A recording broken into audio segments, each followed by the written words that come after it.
नमस्कार दोस्तों, स्वागत है आपका हमारे आज के इस कार्यक्रम में जहां हम बात करेंगे भारत के उन गद्दारों की जिन्होंने अपने स्वार्थ के लिए देश के साथ गद्दारी की। कहते हैं ना, भारत कभी सोने की चिड़िया हुआ करता था, धन धान्य से भरा हुआ, ज्ञान विज्ञान का केंद्र। लेकिन अफसोस की बात है कि समय के थपेड़ों ने इस सोने की चिड़िया को भी नहीं बख्शा। हमारे देश को विदेशी ताकतों ने बार बार लूटा, अपने अधीन करने की कोशिश की। लेकिन सवाल ये उठता है कि क्या ये विदेशी ताकतें इतनी आसानी से भारत में अपना पैर जमा पाती अगर उन्हें अंदर से मदद न मिली होती।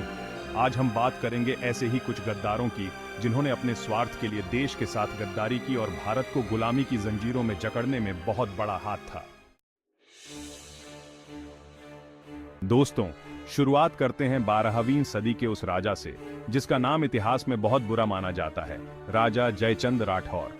कन्नौज के राजा जयचंद महत्वाकांक्षी तो थे, लेकिन उनकी यही महत्वाकांक्षा उनके पतन का कारण बनी। उस समय भारत पर आक्रमण का खतरा मंडरा रहा था। मोहम्मद गोरी नामक आक्रामक ने भारत पर अपनी नजरें गड़ा दी थी। ऐसे कठिन समय में देश को एक होकर लड़ने की जरूरत थी। लेकिन जयचंद ने क्या किया? उन्होंने अपने ही देश के वीर योद्धा पृथ्वीराज चौहान से दुश्मनी मोल ले ली। जयचंद की बेटी संयोगिता से पृथ्वीराज चौहान प्रेम करते थे और उन्होंने जयचंद की मर्जी के खिलाफ संयोगिता से शादी कर ली। इससे गुस्सा होकर जयचंद ने मोहम्मद गोरी से हाथ मिला लिया। उसने गोरी को पृथ्वीराज चौहान की सेना और युद्ध करने के तरीके के बारे में बता दिया। नतीजा ये हुआ कि 1192 ईस्वी में तराइन के युद्ध में पृथ्वीराज चौहान हार गए। इस हार ने भारत के दरवाजे विदेशी आक्रमणकारियों के लिए खोल दिए। जयचंद की गद्दारी का नतीजा पूरे भारत को भुगतना पड़ा। दोस्तों, इतिहास गवाह है कि सत्ता का लालच इंसान से क्या क्या नहीं करवाता। मीर जाफर इसका जीता जागता उदाहरण है। 18वीं सदी में जब मुगल साम्राज्य कमजोर हो रहा था, तब बंगाल के नवाब सिराजुद्दौला एक ताकतवर शासक बनकर उभरे थे जिनसे अंग्रेज भी डरते थे। लेकिन अंग्रेजों को भारत में अपने पैर जमाने का मौका चाहिए था और यह मौका उन्हें मिला मीर जाफर के रूप में। मीर जाफर सिराजुद्दौला के ही सेनापति थे, लेकिन सत्ता पाने के लालच में उन्होंने अपने ही नवाब के साथ गद्दारी कर दी। अंग्रेजों ने मीर जाफर को बंगाल का नवाब बनाने का लालच दिया और बदले में मीर जाफर ने प्लासी के मैदान पर अंग्रेजों का साथ दिया। 1757 में प्लासी के युद्ध में मीर जाफर की गद्दारी के कारण सिराजुद्दौला हार गए और उन्हें मार दिया गया। इस युद्ध के बाद अंग्रेजों का भारत में दबदबा बढ़ता गया और भारत धीरे धीरे गुलामी की तरफ बढ़ता गया। मीर जाफर भले ही कुछ समय के लिए बंगाल का नवाब बन गया, लेकिन इतिहास में उसे हमेशा एक गद्दार के रूप में ही याद रखा जाएगा। दोस्तों, आजादी की लड़ाई में जहां एक तरफ लाखों लोग देश के लिए अपनी जान दे रहे थे, वहीं कुछ स्वार्थी लोग ऐसे भी थे जिन्होंने अपने फायदे के लिए देश के साथ गद्दारी की। ऐसा ही एक नाम है फणींद्रनाथ घोष का। फणींद्रनाथ घोष भगत सिंह, राजगुरु और सुखदेव के क्रांतिकारी दल के साथी थे, लेकिन लालच और डर ने उन्हें अंग्रेजों का मुखबिर बना दिया।